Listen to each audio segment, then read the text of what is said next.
Olá, voltamos agora com o programa Notícia de Frente. São 7h07 e vamos de política. Tem eleições suplementares em 3 municípios de Mato Grosso. Vamos conferir então todos os detalhes com a repórter Nayana Bricá.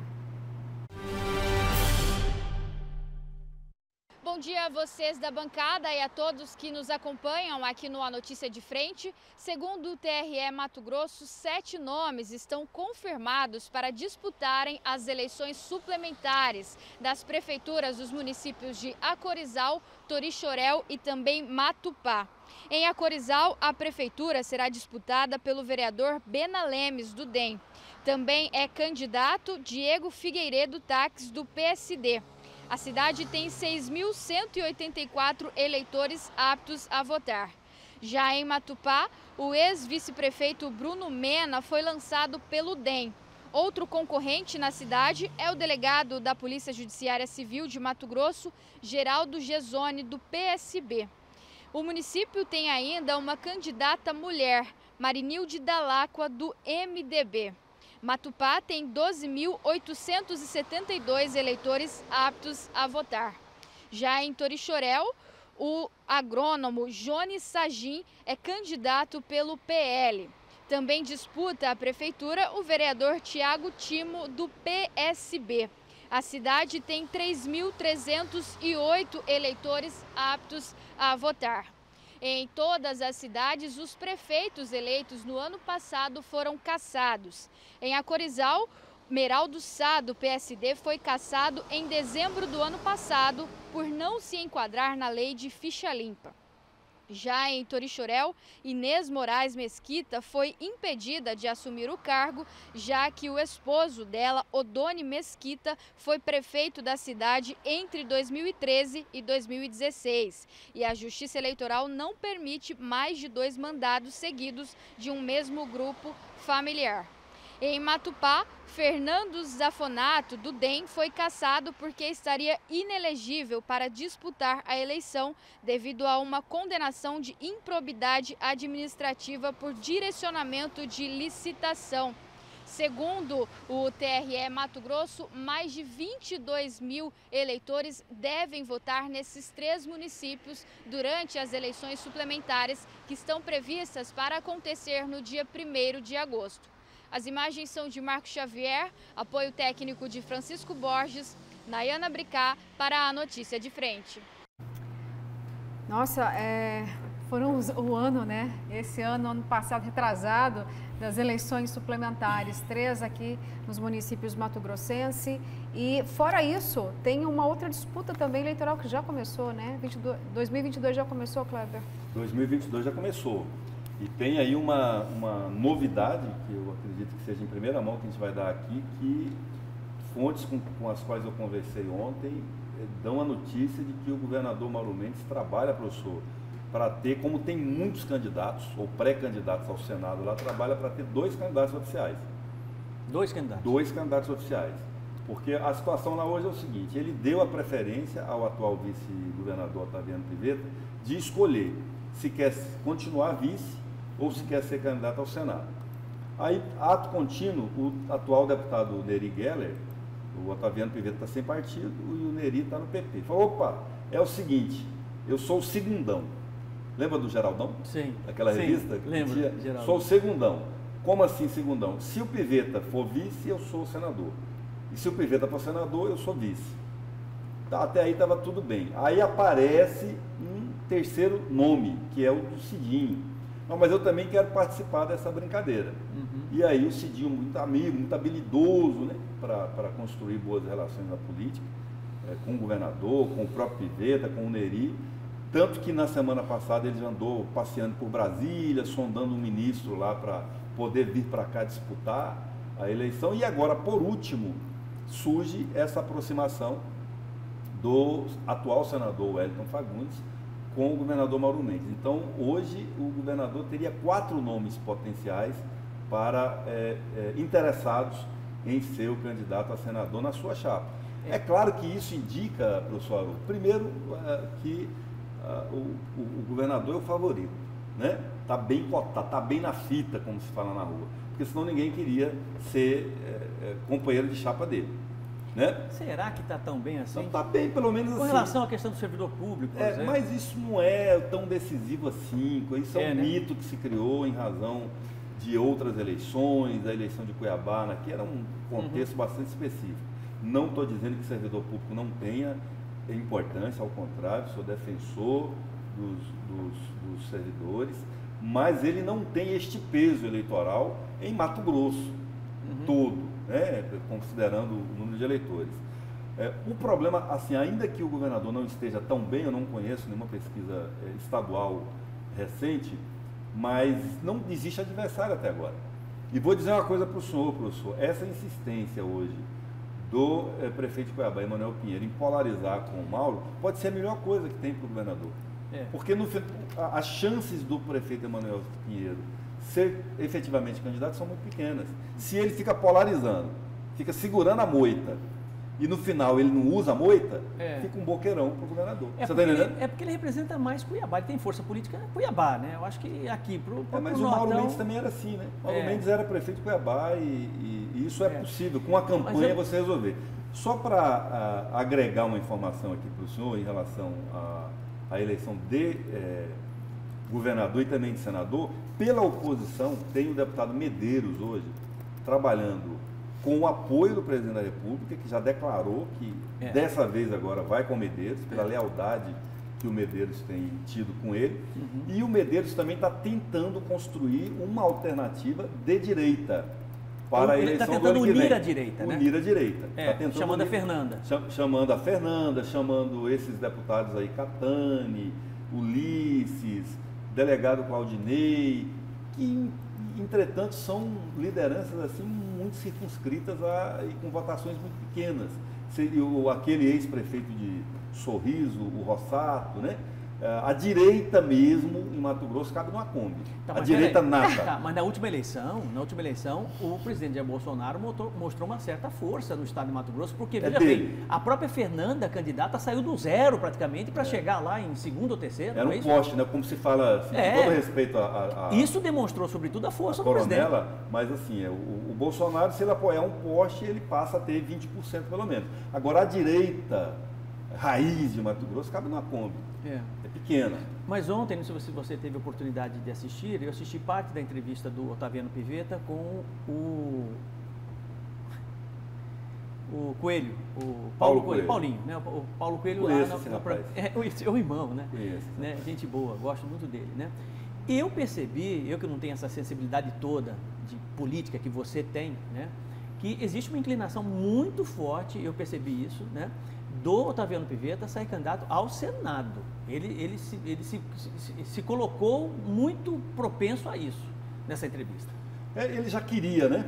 Ele já queria ser candidato ao Senado, inclusive na eleição suplementar que teve ano passado, o governador acalmou ele, foi aí que o governador falou: Pivetta, é o seguinte, em 2022 você escolhe se você quer ser vice ou quer ser senador. Ser senador é uma perspectiva de poder de 8 anos, é um cargo muito interessante. Agora, ser candidato a vice de um governador que está disputando a reeleição também é o caminho mais curto para você chegar ao governo. Porque, muito provavelmente, o Mauro, se eleito governador ano que vem, ele se desincompatibilizaria lá na frente para disputar alguma outra coisa.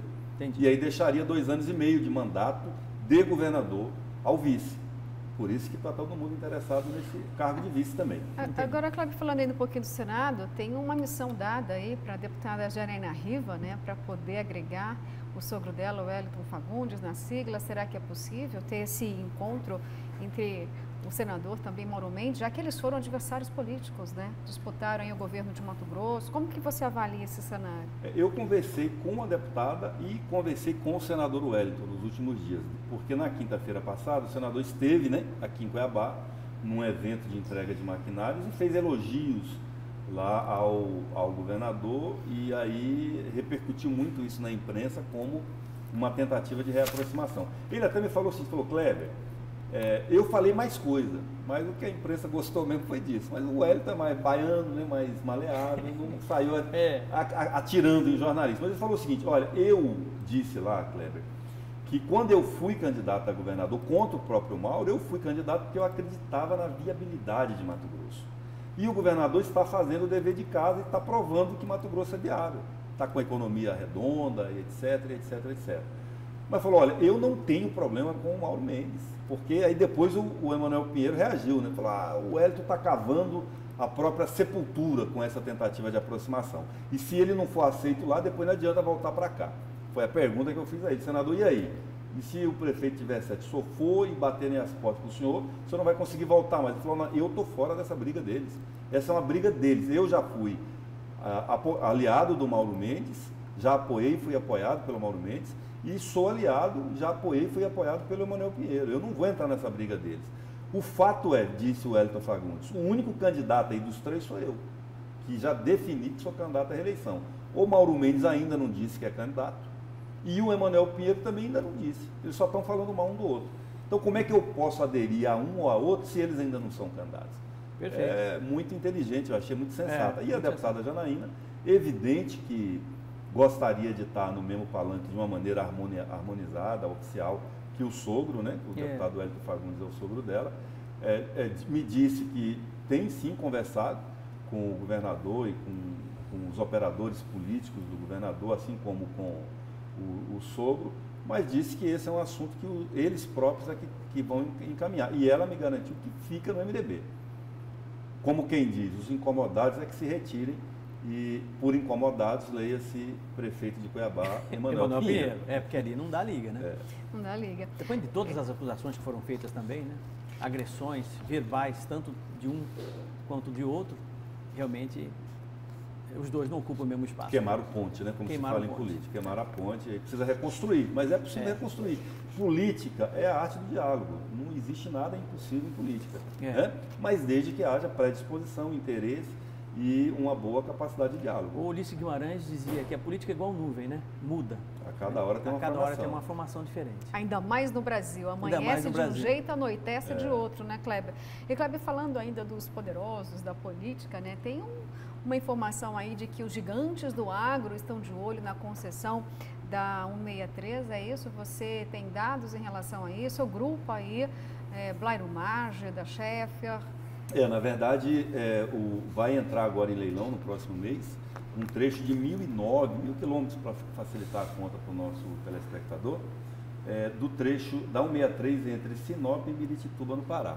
Esse trecho já está todo asfaltado, o último pedacinho de menos de 50 quilômetros foi o presidente Jair Bolsonaro quem inaugurou ano passado, então ela já está toda asfaltada. Porém, o asfalto está muito deteriorado, é uma pista simples e o contrato de concessão que está sendo proposto é para duplicar, fazer as melhorias necessárias. É um projeto assim bilionário, professor. A estimativa, segundo as fontes com as quais eu conversei ontem, é de investimentos entre 2,5 e 3,5 bilhões de reais. Pedágio vai ser caro, então. Pedágio vai ser caro, é concessão. Da concessionária. Da concessionária. E um pedágio que não vai ser barato. Eu conversei ontem com o Eraí Maggi, que um dos apontados, né, que a notícia que surgiu é que um grupo de agricultores de Mato Grosso estariam querendo formar um consórcio para entrar na disputa.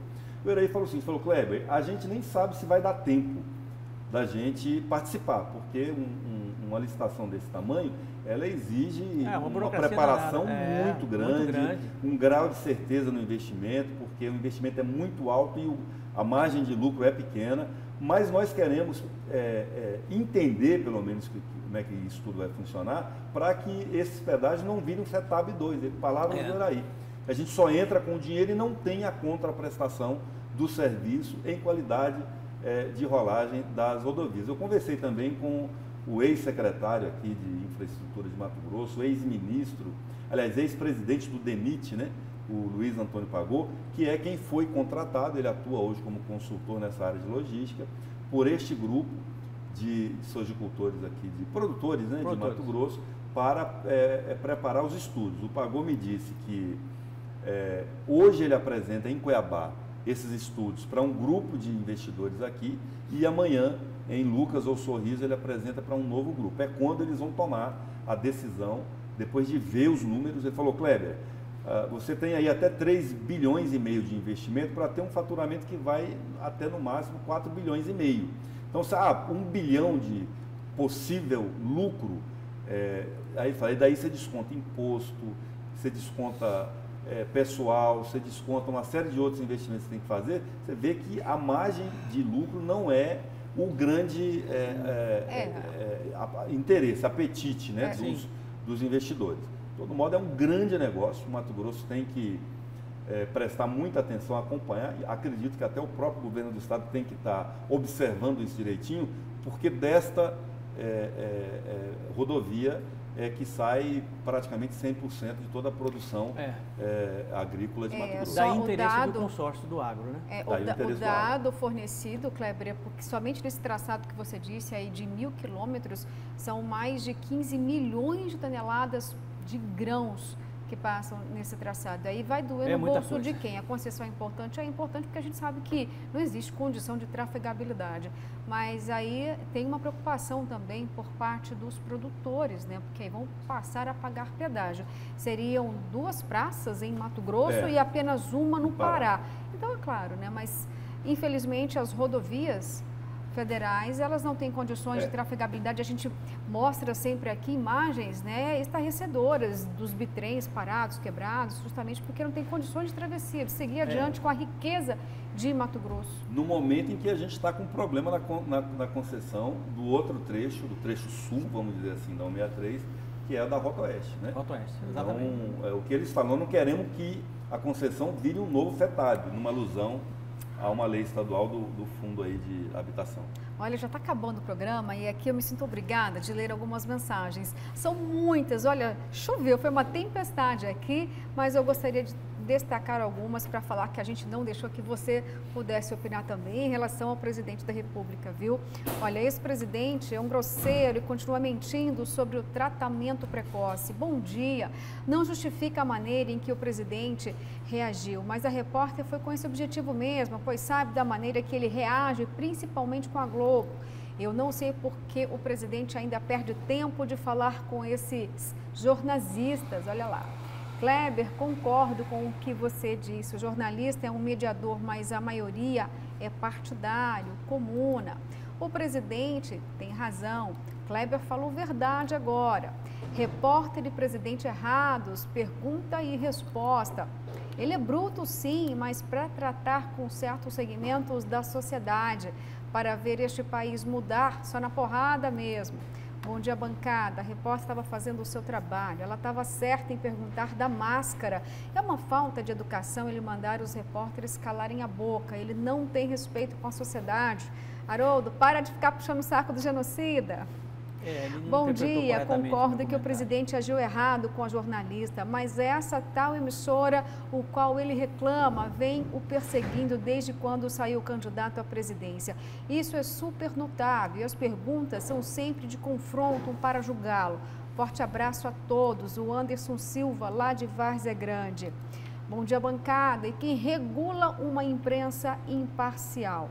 Bom dia, bancada. Todas as pessoas merecem respeito sempre. Portanto, um chefe de Estado deve demonstrar exemplo. E esse senhor Bolsonaro, além de despreparado para o cargo, foi deselegante com a profissional de imprensa. Uma mulher merece sempre bons tratos e não o contrário. Meu repúdio a essa atitude medíocre para uma mulher. Gente, olha só, não dá tempo de mais nada. O programa A Notícia de Frente fica por aqui, mas ó, amanhã nós temos o encontro marcado com você a partir das 6 horas da manhã, bem cedinho. Tchau, tenha uma ótima terça-feira e até amanhã.